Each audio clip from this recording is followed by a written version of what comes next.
Chris with Chipper LLC Trailers and Equipment here in front of our Iron Rhino mini loader lineup. The IR480, IR680, IR1000. 480 is a gasoline machine with a Honda gasoline engine, available with wheel and track. 680 is a track wheel machine, available with a Honda gasoline engine or a Kubota diesel. The IR1000 Kubota diesel only.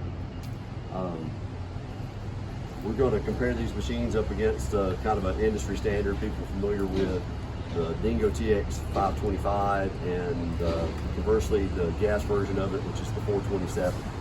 So this is a 525. It's going to have a 1,580 pound tip capacity. It's rated at a 525 operating capacity. And similarly, the gasoline version of 427 is going to be about the same tip and about the same operating weight. So 1,530 pounds, 2,000 pound machine. The IR480, 2,000 pound machine, 1,310 pounds of tip in the wheel machine, 1,390 pounds of tip in the track machine. About 200 pounds less tip, same weight machine. Well, why is that? Well, there's always pros and cons to everything, and there's trade-offs. So if we come over here to the 525, let's come where we've got two side by side. If you look, you're 3.5 inches from the hinge pin to the front of the track versus about 7.5 to the hinge pin to the front of the track.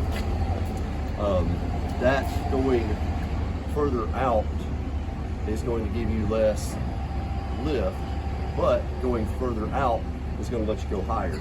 And see how that manifests itself over here. So take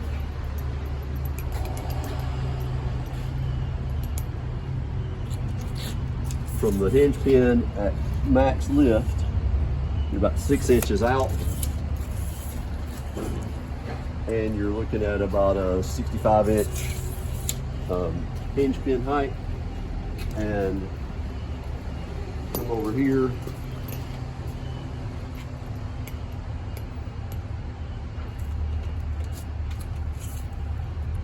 we're about 9 inches out,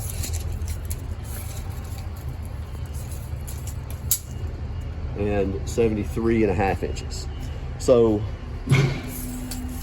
what you're getting is you're giving up about 200 pounds of tip, which is about 60 pounds of operating capacity, which is going to be at 35% of tip. But you're gaining 8 inches of lift height and 3 inches of reach. So if you're loading a truck, that 3 inches of reach is going to let you get over the sides without bumping into the side of the truck or the tires.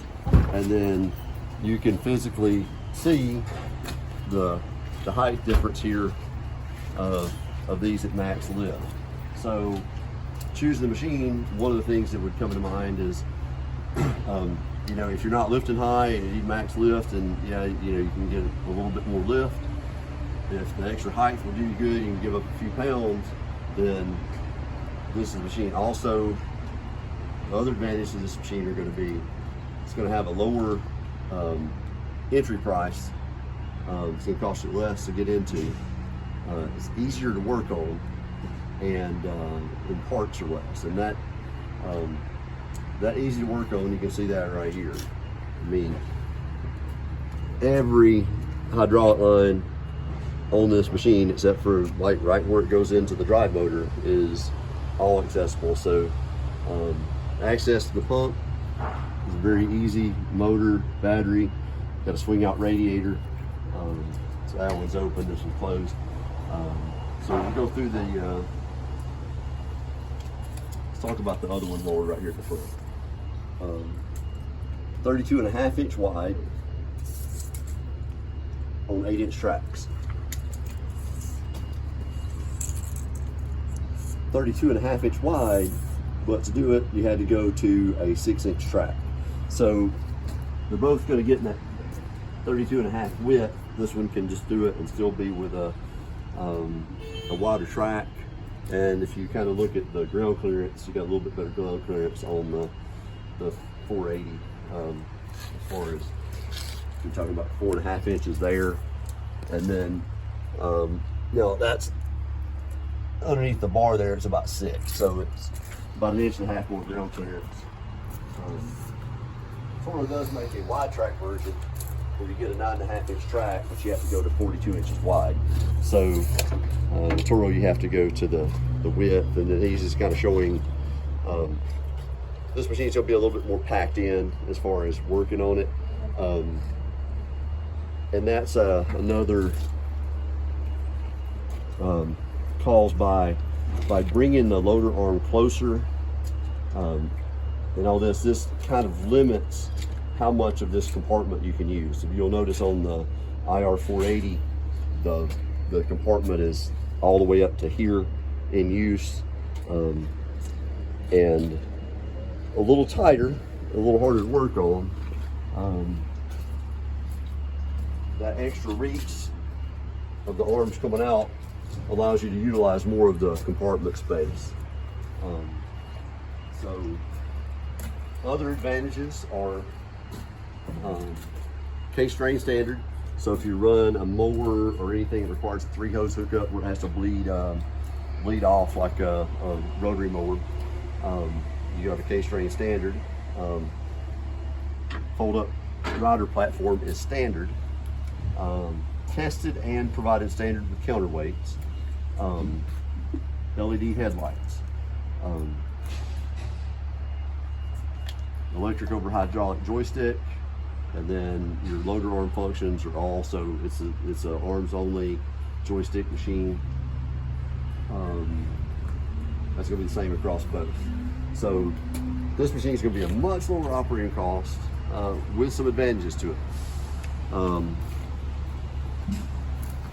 If you need, where this one came up a few hundred pounds under the tip, this one, the 680 comes up in excess. So 1,945 pounds on the gas, 1,970 pounds on the diesel. The reach, get my test thing over here.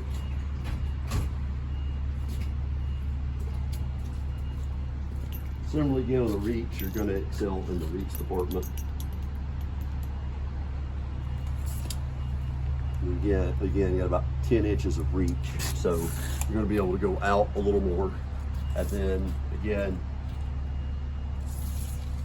this one, if you're comparing it up against the TX525, you're looking at 72.5 inches of pin height versus 65.5.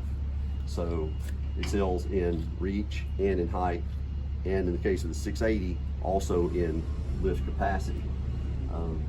Again, simple, easy to work on machine. Again, LED lights, K-strain standard. The 680 series is going to have dual hydraulic standard, so that's going to allow you to run attachments like a hydraulic rotator, a hydraulic sweeper where you have a hydraulic to change the angle of the sweep, trimmer, like if you have to raise and lower a trimmer while also powering the drive. This machine is going to be paddle steer with a joystick for the arms. 2-speed transmission, choice of GX690 Kubota, GX690 Honda, or 25 horsepower Kubota diesel. And again, like I said, this is going to be a roughly just under 2,000 pounds tip loader with a 680 pound operating capacity. And then finally, we talk about the IR1000, which is definitely our flagship model, comparing it to the TX1000 loader. There's a separate video of that, so I won't go into this with a lot of detail.